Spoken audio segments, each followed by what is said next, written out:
Then if we write equation E effective is equal to 1 minus omega square P, क्योंकि वो n E square में था ना हमारे पास, so omega square P over omega square और 1 plus I V over omega. अब जो है प्लेन वेव सोल्यूशन क्या था हमारे पास, E is equal to A E minus I omega T minus K dot R. फिर हम कहते हैं dot product of two vectors हमारे पास, क्योंकि वहाँ पे हमारे पास एक तो वेक्टर आर था और एक वेक्टर एन था।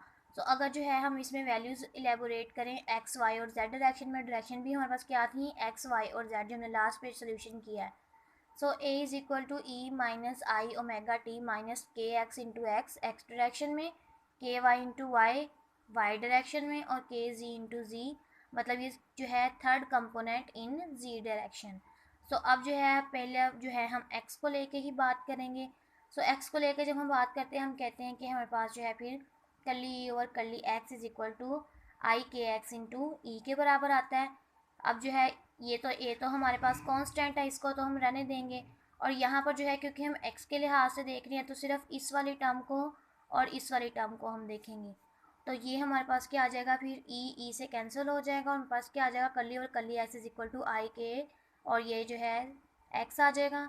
फिर डेल इज इक्वल टू, अब हमने पढ़ा था डेल किसके बराबर होता है कि curly over curly X, curly over curly Y, curly over curly Z. तो यहाँ पर इसकी जगह पे हम डेल लगा सकते हैं, ये ऑपरेटर हमने पहले भी जो है यूज़ किया है इक्वेशंस में।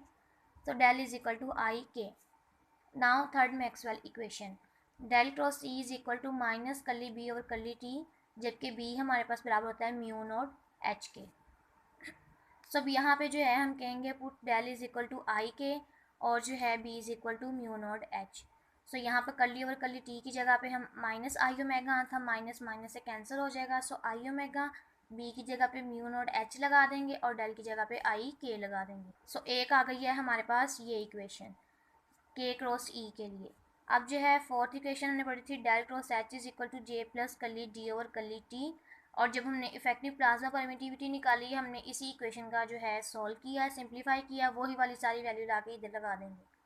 सो के क्रॉस एच के लिए हमारे पास वैल्यू क्या आती है, डेल क्रॉस एच के लिए I K cross H is equal to minus I omega epsilon not E effective into E. फिर से जो है आई से कट जाएगा और हमारे पास जो है के क्रॉस एच की वैल्यू बच जाएगी। अब हमारे पास यहाँ पर भी के है, यहाँ पर भी के है, हमें सिर्फ एक के चाहिए, मतलब एक वेव के लिए हमने बात की, एक वेव नंबर की बात करनी है। सो टेकिंग के क्रॉस ऑफ द इक्वेशन, ये हमारे पास जो है पहले इक्वेशन आई थी और ये बाद में आई थी, इनका जो है के क्रॉस ले लेंगे हम। So K cross into K cross E is equal to minus omega square mu not epsilon not E effective into E. अब यहाँ से क्योंकि हमारे पास यहाँ पर जो थी एच हमने किसके लिए यूज़ किया था, मैग्नेटाइज्ड फील्ड के लिए। सो यहाँ पर जो हमारे पास मैग्नेटाइज्ड फील्ड थी वही हमारे पास, जब हमने इन दोनों को जो है के क्रॉस प्रोडक्ट में लिया सो उसके इक्वल और ऑपोजिट मैग्नेटाइज्ड फील्ड हमारे पास यहाँ पर थी। सो हम इन दोनों को जो है इग्नोर करके हम सिर्फ इलेक्ट्रिक फील्ड के लिए बात कर रहे हैं, तो इसको हम यहाँ पे लिख लें बेशक आप solve for E. So if we take K dot, अब हमने जो है के क्रॉस लिया तो अब के डॉट लेके सॉल्व करेंगे। सो के डॉट के क्रॉस ई, इसी इक्वेशन का जो है के डॉट ले लेंगे और इस साइड पे जो है ये इक्वेशन जो है एज इट इज़ ही आ जाएगी। इसमें अब हम कहते हैं कि जो हमारे पास म्यू नोड है और एप्सिलॉन नोड है और ओमेगा है ये हमारे पास कांस्टेंट टर्म्स हैं, और यहाँ पर हम कह रहे हैं कि जो हमारे पास ये क्रॉस में टर्म्स हैं ये हमारे पास जो है वेक्टर परपेंडिकुलर टू के एज वेल एज के क्रॉस ई। तो हम यहाँ पर जो हमारे पास परपेंडिकुलर वेक्टर यूज़ होगा वो हमारे पास परपेंडिकुलर होगा इसके भी और इसके भी, और वो हमारे पास 90 होगा और 90 हमारे पास जो है फिर 0 हो जाता है। सो यहाँ पर क्या आ जाएगा, 0 is equal to E effective और के डॉट ई, यहाँ से जो के बचा था सो के डॉट ई। अब जो है लेट, अगर हम कहते हैं कि ये वाली जो परमिटिविटी की टर्म है ये भी 0 है हमारे पास, सो इस तरह से फिर हमारे पास ये वाली इक्वेशन सारी 0 हो जाएगी और हमारे पास जो है जस्ट ये वाली बचेगी।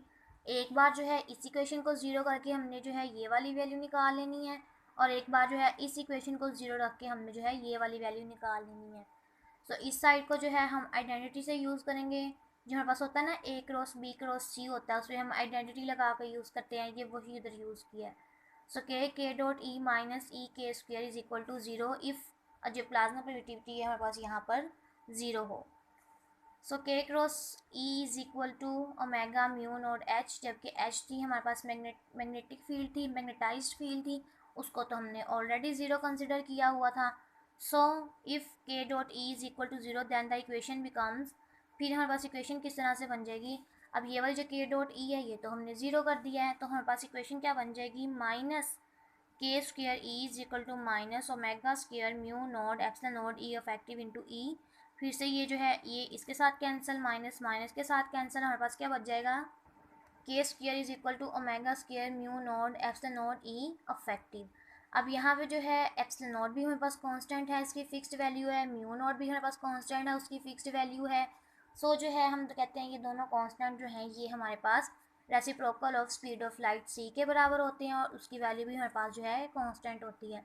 सो K square is equal to omega square over C square, यहाँ पर जो है म्यू नॉट ई नॉट की जगह पे हम 1/c² लगा सकते हैं कि इसकी वैल्यू और इसकी वैल्यू जो है स्पीड ऑफ लाइट के बराबर आ जाता है हमारे पास, और अंदर आ जाएगा 1 minus omega square P over omega square.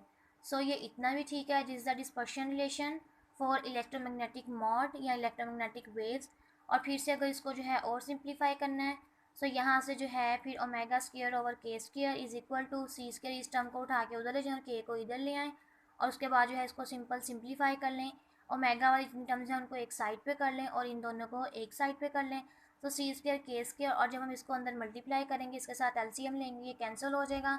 So omega square is equal to omega square P plus C square K square. So ये होता है हमारे पास dispersion relation for electromagnetic waves.